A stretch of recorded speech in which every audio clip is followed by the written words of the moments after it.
सभी दगड़ियों तो मैं प्यार प्रणाम। मैं संदेश भंडार देवभूमि उत्तराखंड में आप सभी लोगों को स्वागत कर दूँ। तो दगड़ियों आज ब्लॉगिंग स्टार्टिंग होनी में सुबह में बटेन please like do subscribe Sandesh Bhandari and share as much as you want. तो दगड़ियों आज हमारे चिक्का थो दूसरो दिन और मैं भी हुई तैयार। मैं जाऊँ गाँव में इले जाऊँ मैं कि हमारा पुरानो जो कूड़ सोची गाँव में यो हम माथी मुझे घर चाहिए मो जगह बिल्कुल थोड़ा सा मतलब भागवता हिसाब से कम जगह है। तो हमारा जो गाँव में पुरानो कूड़ तो बहुत बड़ो चौक छो। तो वो होनी हम एक कथा आज हमारे भागवत कथा जी दूसरो दिन और हम भी चलना आप सुबह में पंच पूजा होने बैठे स्टार्ट। मैं भी हुई के तैयार हुई के नान तो जाए दूध डाली करके जानो गाँव में। तो आगे देखो मैं कथा में ब्यास जीत है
निगमकल्पतरोर्गलितं फलम् सुखमुखादमृतद्रवसंयुतम् पिबत भागवतं रसमालयम् मुहुरहो रसिका भुवि भावुकाः। निगम कहते हैं वेदों को, तो भागवत जी कैसे हैं? वेद रूपी कल्प वृक्ष का एक फल है, और ये फल कैसा है? बोले पका पकाया। तो किसी ने कहा महाराज कितना पका पका? बोले एकदम पका पका फल है। तो आपने देखा होगा कोई वृक्ष है और उस वृक्ष पे फल बिल्कुल पक गया, तो क्या होता है? फल अपने आप धराधाम पर गिर के फूट जाता है। तो किसी ने कहा महाराज जब भागवत जी पका पकाया फल है तो एकदम धड़ाम से पृथ्वी पर गिरा होगा और फूट गया होगा। इसका तात्पर्य ये खंडित फल है। भागवत जी क्या है? खंडित फल है, क्योंकि धड़ाम से गिरा और फूट गया। श्रीधर स्वामी जी अपनी टीका में लिखते हैं नहीं नहीं नहीं, ये खंडित फल नहीं है। शिष्य प्रशिष्य शाखा पल्लव परंपराया शनै शनै अखंड मेवावतीर्णम न तो उच्च निपात निष्फुटिकम। ये एकदम धड़ाम से गिरा हुआ फल नहीं है, ये शिष्य प्रशिष्य रूपी डाली पर डाली डाली पर डाली आकर तब इस धराधाम पर आया है, ये फूटा नहीं है। अच्छा महाराज कौन सी डाली पे टपका? तो कहते हैं सबसे पहले भागवत रूपी फल नारायण रूपी डाली से टपका, तो कहाँ आया? ब्रह्मा जी की शाखा पे अटक गया। ब्रह्मा जी की डाली से ये फल टपका, नारद जी की शाखा पर अटक गया। नारद जी की शाखा से ये फल टपका, वेद व्यास जी की शाखा पर अटक गया। वेद व्यास जी महाराज की शाखा से ये फल टपका, सुखदेव भगवान की शाखा पर अटक गया। और तब सुखदेव भगवान जी ने परीक्षित को निमित्त बनाकर ये भागवत रूपी फल आप और हमको प्रदान किया। इसीलिए ये जो है कैसा फल? खंडित फल नहीं है, ये तो अखंडित फल है, टूटा फूटा फल नहीं। अच्छा महाराज इतना पका पकाया फल है, तो इस फल में रस क्या है? जैसे आम से आम रस निकाला जाता है, भागवत जी से कौन सा रस निकाला? तो कहते हैं भागवत रूपी जो फल है इतना सुंदर फल है, इसमें त्याज्य वस्तु कुछ है ही नहीं, न तो इसमें छिलका है और न गुठली है, तो फिर क्या है? तो कहते हैं इस रस के रूप में भगवान श्री कृष्ण और रासेश्वरी राधा रानी ही रस रूप में इसके भीतर विद्यमान। इसीलिए संकेत कर रहे हैं मुहुर्मुहुः रसिका भूरि भाव का। अरे इसमें त्याज्य वस्तु कुछ है ही नहीं, इसलिए जहां आपको मिल पड़े भागवत जी की कथा सुंदर पीते रहो पीते रहो पीते रहो, इस रस का पान करते रहो। और कब तक करें? बोले मोक्ष पर्यंतम, जब तक जीवन में मोक्ष न हो जाए इस कथा को पीते रहो। यही तो कथा की विशेषता है।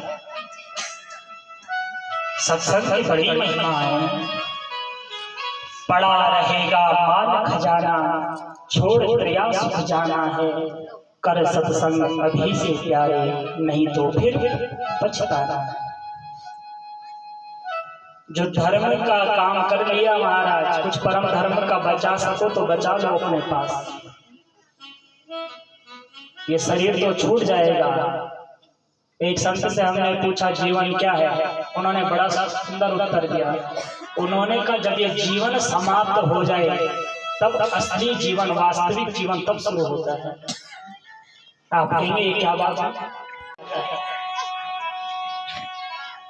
कितने पाप किए, कितने पुण्य किए, यही तो भोगना है।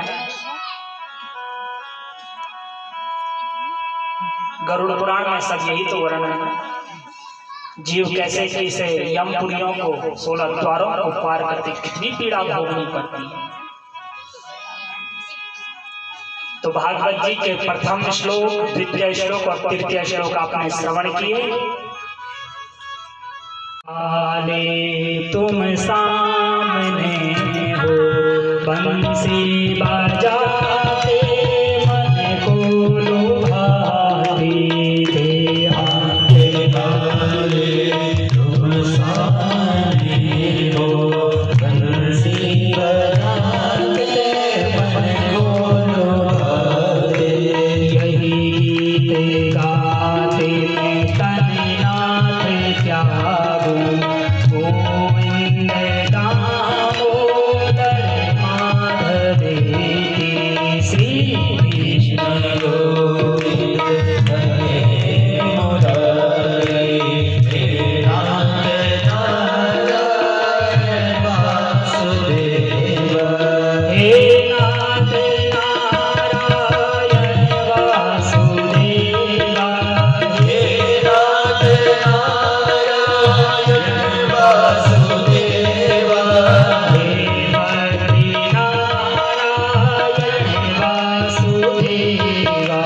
हे बद्रीनारायण वासुदेवा श्री कृष्ण गोविंद हरे मुरारी हे नाथ नारायण वासुदेवा श्री कृष्ण गोविंद हरे मुरारी हे नाथ नारायण वासुदेवा हे नाथ नारायण वासुदेवा हे नाथ नारायण वासुदेवा भक्त वत्सल भगवान की जय। तो पांडवों का शोक भीष्म पितामह के उदय से दूर हुआ है।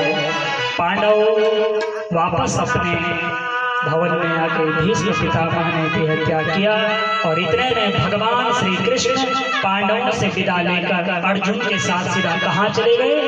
द्वारिका चले गए। और इधर कालांतर में उत्तरा के गर्भ से जिस शिशु ने जन्म लिया इसी का नाम परीक्षित हुआ है। बोल परीक्षित महाराज की। आज की मुख्य कथा के दो उद्देश्य, ध्यान से सुने, कथा विराम हो गई। विशेष आज की कथा हमने सुनी भागवत जी के पूज्य जो वक्ता हैं सुखदेव भगवान। इनकी क्या विशेषता है? इनकी यही विशेषता है कि गर्भ में भगवान ने स्वयं जब इन्हें दर्शन दिया तब जाकर इनका प्राकट्य हुआ है। और दूसरा चरित्र सुना हमने परीक्षित जी महाराज महाभारत के माध्यम से। इनकी भी क्या विशेषता है? ब्रह्मास्त्र से भगवान रक्षा करने स्वयं इनके गर्भ में गए। अर्थात भागवत जी के जो परम वक्ता हैं, परम श्रोता हैं, दोनों को माँ के गर्भ से ही कृष्ण कृपा प्राप्त है। इसीलिए ये भागवत की कथा तब सार्थक होती है जब वक्ता और श्रोता दोनों कृष्ण की कृपा बरसे। तो आइए समय को ध्यान में रखते हुए आज की कथा यहीं पे विराम। कल परीक्षित जी महाराज का बड़ा पावन चरित्र, क्यों परीक्षित जी को साफ लगा